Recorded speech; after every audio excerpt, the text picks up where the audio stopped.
suis désolée. Pas de problème. C'est quoi ça? Fais-les sortir d'ici.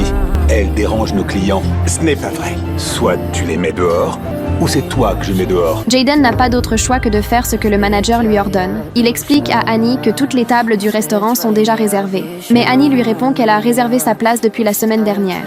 Jaden est alors obligé de prétexter une panne du système pour la refuser. Non, madame, j'ai bien peur que... Oui, toutes les tables sont occupées. Je suis désolé, madame.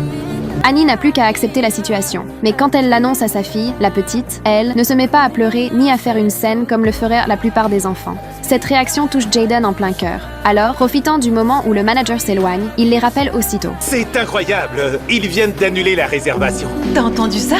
Ouais. Tu es sur le point d'avoir une vraie fête. Super. Oh, attendez une seconde. Pour fêter l'anniversaire de la petite, Jaden leur offre de la nourriture gratuitement. Mais de peur que le manager ne s'en aperçoive, il prend très vite une autre décision audacieuse. Monsieur, vous devriez vérifier la cuisine. J'ai entendu dire qu'un serveur vole des crevettes dans les salades. Dès qu'il entend ça, le manager se retourne et file aussitôt vers la cuisine. Alors que Jaden reste planté là, perdu dans ses pensées, Alex vient seul le rejoindre et lui confie un secret.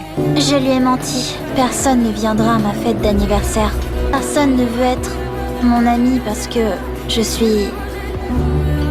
Jaden reste figé sur place. Quand la petite retourne à sa table, il sort aussitôt son téléphone pour faire discrètement quelque chose.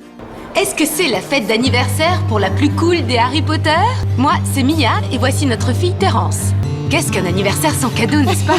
Joyeux anniversaire. Ah, ok, et regarde ce que nous avons. C'est la toute première fois qu'Alex reçoit un cadeau d'un inconnu. Et ce chapeau de magicien, c'est justement l'objet dont elle rêvait depuis toujours. Alors que tout le monde se réjouit pour elle, le propriétaire du restaurant arrive avec des clients. Il appelle immédiatement Jaden devant lui. Écoute, je suis avec mes amis ce soir et nous aimerions prendre une table si cela est possible. Tu penses pouvoir nous aider? Jaden prétend alors qu'il n'y a plus aucune place disponible. Mais dès que le manager entend ça, il accourt aussitôt et assure au patron qu'une table va se libérer très vite. Une fois le patron parti, ce que fait le manager juste après laisse tout le monde sous le choc. La fête est finie. Il est temps de remballer. Mais qu'est-ce que vous faites? Oh, désolé. Qu'est-ce que vous faites? Quoi? À quoi rime cette fausse fête stupide? Assez de faire la fête pour l'handicapé? Sors les enfants d'ici et fais une place pour des invités plus importants.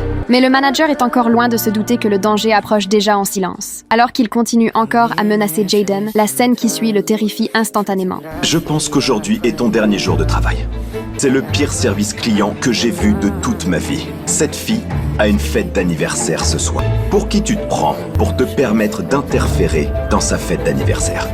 Je pense que tu dois partir maintenant. Et n'interfère pas avec sa fête.